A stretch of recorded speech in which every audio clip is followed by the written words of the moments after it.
Hello, it's Thursday, May 25th, 2017. You are listening to Inception Radio Network, voice of the fringe majority.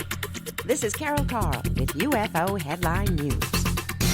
And here's EarthSky.org with skywatching news. They explain why we won't see the new supermoon. That new moon of May 25th, 2017 is a supermoon. In fact, it's 2017's closest and largest supermoon. This is the first time since 2009 that a new moon, not a full moon, is the closest and largest moon of the year. And paradoxically, we can't see this very large moon, although Earth's oceans will feel it. So what's a supermoon? Well, here's the timing on the supermoon we're having now. The new moon almost nearly between Earth and Sun, well, that's today, May 25th, 2017, at 1944 UTC, to be precise. Then the lunar perigee, that's when the moon is closest to Earth, is May 26th, tomorrow, by the clock at 1:23 UTC. See, new moon and lunar perigee are separated by only about 6 hours, says Bruce McClure, who writes this. In recent years, this coincidence in time has given rise to the word supermoon. And it's one word.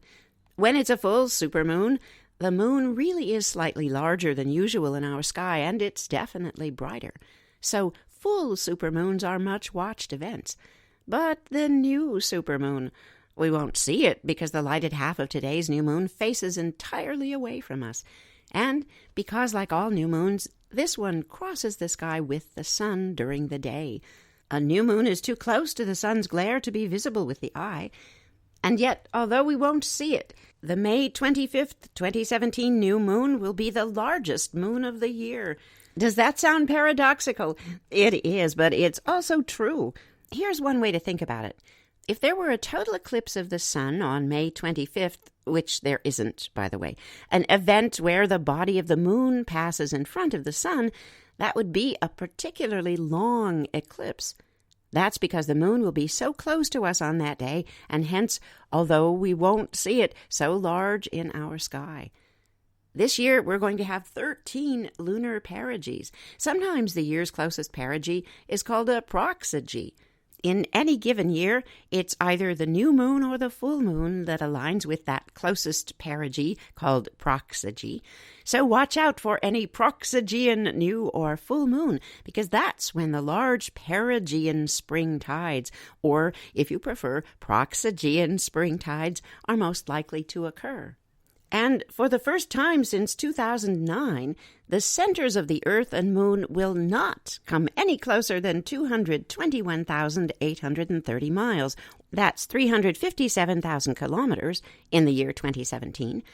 Although it's the proxygee new moon that brings the moon closest to Earth for the year on May 25th, it's actually the absence of a proxygee full moon this year that enables the proxygee new moon to lay claim to that closest supermoon crown in 2017.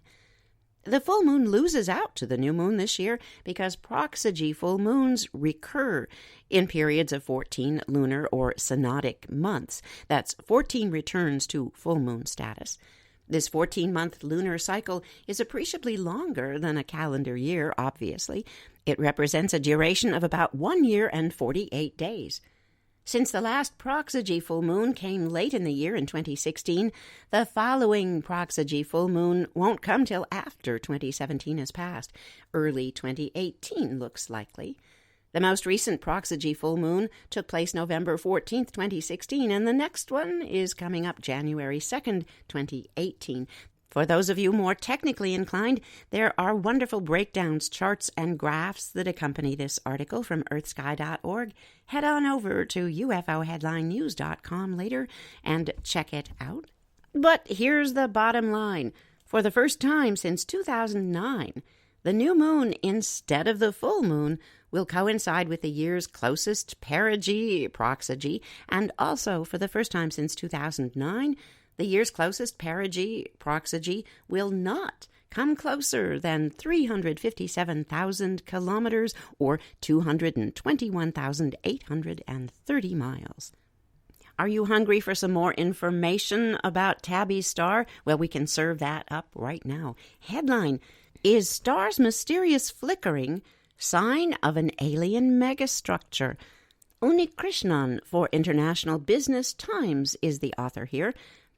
Are there civilizations in the universe's faraway corners that have built megastructures around their stars to harness energy? Interest in that so-called alien megastructure is rising again, thanks to some highly unusual behavior by Boyajian star about 1,300 light-years away. Named after United States astronomer Tabitha S. Boyajian, the star KIC 8462852 is in the Cygnus constellation, and it just did it again. It just dimmed about 22%, more than a fifth, and that's since Friday morning. That's a massive change in brightness for a star. The phenomenon is not seen in any of the other 150,000 stars that Kepler Space Telescope has observed. And it's not the first time Tabby's star, so called in honor of Tabitha S. Boyajian, has lost its brightness and then regained it, the flux lasting between 5 and 80 days. This dimming has baffled scientists even more because it hasn't happened at anything like a regular interval. Kepler's been tracking the brightness of stars since 2009, looking for minor dips in their light, which could be a telltale sign of an orbiting exoplanet. Data from Kepler was made available to the public in order to allow citizen scientists to join the hunt for such planets. A group of volunteers noticed that strange flickering again in 2011. Now, scientists have come up with a raft of explanations for the strange behavior exhibited by KIC 8462852, speculating about everything from passing comets shielding the view from Earth of the star to fragments of a planet that's broken up obstructing that view. And since Tabby's star is not a young star going by cosmic timescales, they ruled out clouds or disks of dust hanging around it, or even nearby asteroids. But the explanation that has everyone fascinated is this: an orbiting alien megastructure is causing that strange flickering observed in KIC 8462852 by periodically blocking out visible light from the star. Why would an alien civilization need such a megastructure? Well, the concept of such structures was popularized by Freeman Dyson, a physicist, back in 1960. He argued that advanced civilizations with the ability to build such megastructures around stars would need them to fill their energy needs and consequently to enable their long-term survival. In other words, depending on resources from a home planet alone to address the escalating energy needs of a technological civilization isn't a very viable approach. It would be logical for advanced civilizations to start directly tapping into the energy emitted by their stars. Physicist Freeman Dyson reasoned that humankind will arrive at a point where it will demand the total energy output of the sun. Considering how our civilization is struggling to address our energy needs without aggravating climate change, Freeman Dyson's argument has merit. Such megastructures are known as Dyson spheres, and they've been postulated to have, apart from energy-harnessing elements, habitation and industrial elements. A Russian physicist, Nikolai Kardashev, offered that depending on how advanced a civilization was, they would build such megastructures around their planet, solar system, and galaxy. Outside of science fiction and the high-voltage intellectual jostling among scientists, such megastructures have also been talked about in Atlantean lore. Enthusiasts of Atlantean culture, which by unproven accounts was a highly evolved civilization inhabiting the Earth before our current one took its fledgling steps, have speculated that the civilization used orbiting space structures to harness and transmit energy. And one of the theories is that the cataclysmic Earth changes that wiped out Atlantis occurred due to the failure of an orbital megastructure. Humankind is still very far from the point when it would need the total energy output of the sun, and Dyson spheres are still beyond our engineering capabilities. But we can look at ourselves as having taken some baby steps in that direction already, without even consciously thinking on those lines. The International Space Station and solar sails can be thought of as elements, however rudimentary, of a Dyson swarm. That would be a dense collection of such structures orbiting a star. Coming back to Tabby's star, scientists want to rule out all natural reasons that could cause it to flicker before looking for a miracle cause. From photographs made as early as 1890, astronomers have found that Tabby's star is flickering on short timescales, even as it's been dimming over the course of more than a century. The same phenomenon could be causing both. The possible and a more prosaic explanation was offered earlier this year by researchers from Columbia University and the University of California, Berkeley. Here's what they said. The star might have eaten up a planet, causing a big outburst of brightness from which it is now recovering, and the planetary debris could still be orbiting the star, causing that periodic dimming and brightening. Compared to the wilder theories out there, this drab explanation might be closer to the truth. And as we all know, gentle listeners, the truth is out there. And right here, we try to bring you the truth at UFO Headline News, Inception Radio Network. As the advert says, morning, noon, and night. And depending where you are on planet Earth, it's probably one of those times. Unless you're listening in archives, well, that's another story for another time. Here's a story, speaking of truth. Lulu Morris gets the byline here for nationalgeographic.com. Headline, British government will release secret UFO files. 18 secret documents will be available to the public by mid-June. 50 years of collected UFO data and activity held by the British Ministry of Defence is being published after the June election next month. The secret dossier will reveal 18 documents which were held back after the information needed to be re-examined by the Ministry of Defence. Withholding this classified information has reignited claims of a government cover-up of possible alien sightings. The delay in releasing this information was due to the United Kingdom elections at the time, forcing the information to be put off years at a time. A letter sent from a spokesperson for the National Archive states, quote, due to the upcoming election here in the United Kingdom and the rules relating to government departments during the pre-election period, these files will not be released until after the election. We are working to ensure that the files are ready for release as soon after this period as is possible, hopefully around the middle of June, end quotes. Paranormal fanatics and conspiracy theorists are hoping to find proof of alien intervention and government conspiracy. Whether the documents will reveal this information is yet to be seen. Conspiracy and paranormal aside, the documents, which date back to the 1970s, will offer some interesting information.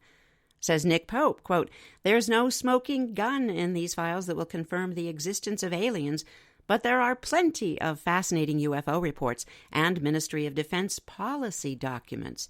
So these really are the real-life X-Files, end quotes. Nick Pope is the former Ministry of Defense investigator into UFO sightings. That's his comment about the dossier. He also said, quote, the delay has been a comedy of errors, though. I think it's more bureaucracy than conspiracy, end quotes.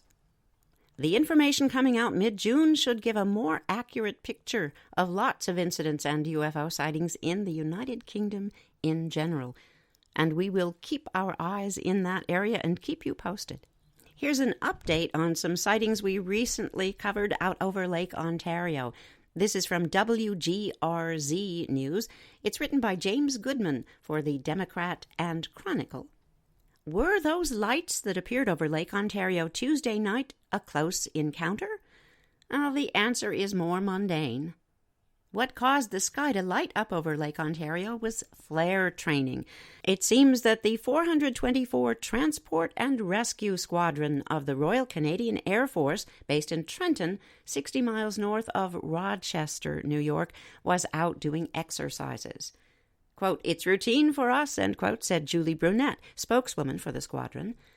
Looking at photos posted at the Democrat and Chronicle website, Julie Brunette had no doubt that the flares caused the illuminated sky. Tuesday night's exercise was the 3rd of this month. The next is slated for Monday or Tuesday, depending on the weather. These exercises will continue through June. Julie Brunette had no explanation for why previous flare exercises went unnoticed here. She said, quote, "That's a good question. I won't be able to answer that," end quotes. As this broadcaster recalls, it was flares in the Phoenix Lights incident. Yep, flares. Move along, folks. Nothing to see here. Let's move along to Germany, to Stuttensee, Baden-Württemberg. This is MUFON case number 83952. It occurred on the 11th of May, but it didn't get reported till the 24th of May this year. Summary: an unknown object that hovered. Sighting specifics here offer a very close initial viewing distance, 21 to 100 feet, eventually extending to 101 to 500 feet. The altitude was 500 feet or less. The sighting duration was 5 minutes, but the object features are simply reported as unknown. The flight path was stationary, and this particular object was shaped like a cigar.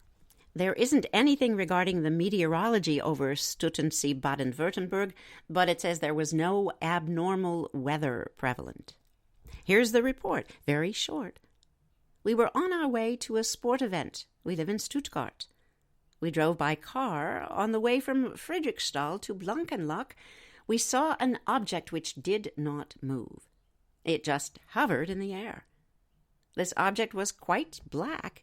It was approximately as large as a plane, but it was shaped like a cigar or a cigarette. I thought it could be a tower, but as we came closer, we saw this was not the case. We could see this object for 5 minutes until we were too far away. Not a tower. Nope. Buckle up for this sighting. It's not only very old, but it's got, well, an incident of, shall we say, slightly questionable parenting. Well, you'll see. This is MUFON case number 83949. The sighting location is Kennewick, Washington. The date, 1956, May 31st. It wasn't reported till the 24th of May this year. In summary, hovering approximately 50 feet above the highest point. It was a sport model. The sighting specifics here are a viewing distance of 501 feet to 1 mile, the altitude 500 feet or less. This sighting duration was 20 minutes long. The object features dome. Object flight path does not apply, and this object was shaped like a disc. Here's what was going on weather-wise in 1956, May 31st.